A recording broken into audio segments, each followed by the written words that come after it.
ഇന്ന് രാവിലെ ഏത്തയ്ക്ക പുഴുങ്ങിയതും പുട്ടുവാ. പുതിയ ഇഡലി കുട്ടകം വാങ്ങി. അതിന് പിന്നിലൊരു സ്റ്റോറിയുണ്ട്. ഒരു ദിവസം രാത്രി കുഞ്ഞിന് മേല് കഴുകാൻ വേണ്ടി പോകുന്നതിന് മുന്നേ രാവിലെ വെച്ച മീൻകറി എടുത്ത് ചൂടാക്കാൻ വെച്ചു. അതിൻ്റെ മുകളിൽ അടച്ചിരിക്കുന്നത് ഈ ഇഡലി കുട്ടകത്തിൻ്റെ ഒരു തട്ടും. കുഞ്ഞിനെ കുളിപ്പിച്ച് അവനെ കിടത്തി പാല് കൊടുത്ത് ഉറക്കി. ഞാനും അവിടെ കിടന്നങ്ങ് ഉറങ്ങിപ്പോയി.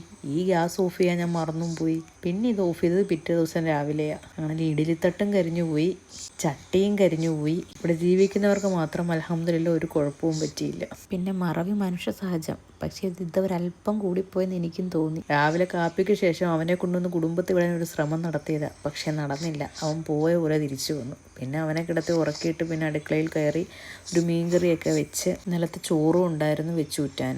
അത് ഊറ്റി കുറച്ച് തുണി അലക്കാനുണ്ടായിരുന്നു. കുറച്ച് വാഷിംഗ് മെഷീനിലും ഇട്ട്, ബാക്കി കുഞ്ഞിൻ്റെ കല്ലിൽ അലക്കേണ്ട തുണി കല്ലിലും ഇട്ട് അലക്കിയിട്ട് അത് വിരിച്ച് വന്നപ്പോഴത്തേക്കും താണ്ടെ മീൻകറിയും റെഡിയായി, ചോറും തിളപ്പിച്ചൂറ്റി. അപ്പോഴേക്കും അവനും എണ്ണീറ്റു. Thanks for watching.